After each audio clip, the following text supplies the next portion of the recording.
নমস্কার বন্ধুরা। চাইনিজ বাস্তুশাস্ত্র ফেংশুই। এই ফেংশুই হলো এক প্রকার চাইনিজ বাস্তুশাস্ত্র।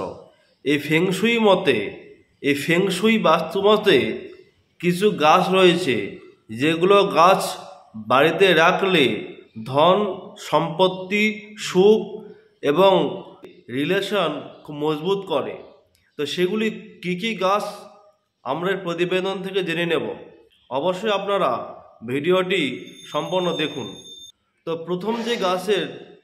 প্রথম যেই গাছের নাম বলবো সেটা হলো মানি প্ল্যান্ট। এই মানি প্ল্যান্ট গাছটি যদি আপনার বাড়িতে থাকে, ও নামেই বুঝতে পারছেন, নামটি হলো মানি প্ল্যান্ট। এই মানি প্ল্যান্ট গাছটি কিন্তু যার বাড়িতে থাকবে তার কিন্তু আর্থিক সম্পত্তি এবং লিকুইড মানি, ব্যাংক ব্যালেন্স বৃদ্ধি হবে। তো সেটা কোন দিকে রাখতে হবে? বিশেষ করে মাথায় রাখবেন, এই গাছটি কিন্তু বাড়ির দক্ষিণ পূর্ব কোণে। এই দক্ষিণ পূর্ব কোণটি কিন্তু আর্থিক সম্পদ এবং আয় উন্নতি বোঝায়। তো এই মানি প্ল্যান্ট গাছটি কিন্তু আপনি বাড়ির দক্ষিণ পূর্ব কোণে স্থাপন করতে পারেন। দ্বিতীয় আসবো যে গাছটির কথা, সেটি হলো জেড প্ল্যান্ট। এই জেড প্ল্যান্ট গাছটি কিন্তু মানি ট্রি বলা হয়ে থাকে, আবার ফ্রেন্ডশিপ ট্রি বলা হয়ে থাকে এবং লাকি ট্রিও বলা হয়ে থাকে।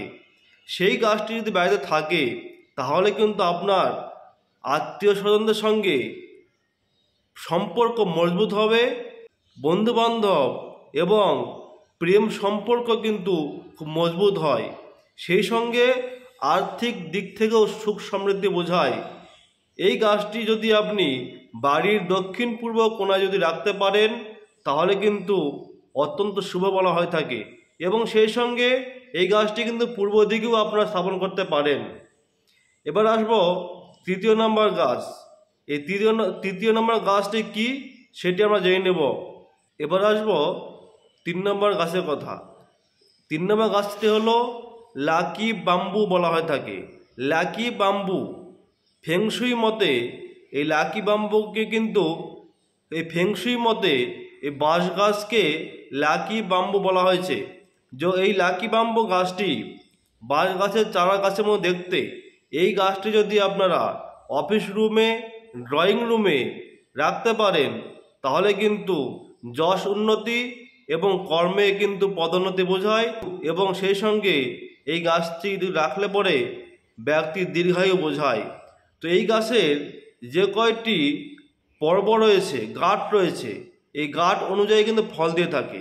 যদি দুইটি গাঁঠের বাম্বু হয়ে থাকে তাহলে কিন্তু প্রেম ও বিবাহ বোঝায়। যদি 3টি গাঁঠের বাম্বু বা বাঁশ হয়ে থাকে তাহলে সুখ বোঝায়। যদি 5টি গাঁঠের বাম্বু বা বাঁশ হয়ে থাকে তাহলে সম্পদ ও সমৃদ্ধি বোঝায়। এবং 7টি গাঁঠের যদি বাঁশ হয়ে থাকে তাহলে কিন্তু স্বাস্থ্য ও সুখ বোঝায়। এবং 8টি গাঁঠের যদি বাঁশ হয়ে থাকে তাহলে কিন্তু বৃদ্ধি ও সমৃদ্ধি সুখ বোঝায়। এবং 9টি গাঁঠের যদি বাঁশ হয়ে থাকে তাহলে কিন্তু সৌভাগ্য বোঝায়। এবার আসবো যেই গাছটির কথা, সেটি হলো রাবার প্ল্যান্ট। এই রাবার প্ল্যান্ট গাছটি কিন্তু সম্পদ, প্রাচুর্য এবং সুখ সমৃদ্ধি বোঝানো হয়ে থাকে। শেষ যে গাছটির কথা বলবো সেই গাছটি আপনারা সকলেই কিন্তু চেনেন এবং জানেন। এবং হিন্দু সনাতন ধর্মের ব্যক্তিদের প্রত্যেকের বাড়িতে সেই গাছটি কিন্তু থাকে। সেটি কি গাছ? সেটি কিন্তু তুলসী গাছ। এই তুলসী গাছটি কিন্তু বাস্তুশাস্ত্র মতে এবং চাইনিজ বাস্তু ফেংশুই মতেই কিন্তু অত্যন্ত শুভ বলা হয়েছে। এবং এই গাছটিকে কিন্তু লক্ষ্মী দেবীর প্রতীক বলা হয়েছে। তো এই তুলসী গাছ যদি আপনার বাড়ির উত্তর পূর্ব কোণে রাখতে পারেন তাহলে কিন্তু বলা হয়ে থাকে মা লক্ষ্মীর কৃপা বর্ষিত হয়। সেই সঙ্গে অর্থ সুখ সমৃদ্ধি বজায় থাকে। তো আর দেরি না করে এই গাছগুলি সংগ্রহ করুন এবং অবশ্যই বাড়িতে এই গাছগুলি রাখুন।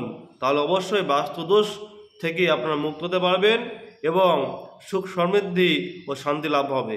তো আমার ভিডিও যদি আপনাদের ভালো লেগে থাকে অবশ্যই একটি লাইক করবেন এবং কমেন্ট করে উৎসাহিত করবেন। সেই সঙ্গে প্রিয়জনদের মাঝে ভিডিওটি শেয়ার করে দেখার সুযোগ করে দেবেন। এবং যারা এই চ্যানেলে নতুন অবশ্যই চ্যানেলটিকে সাবস্ক্রাইব করে পাশে থাকবেন। শুভ নমস্কার।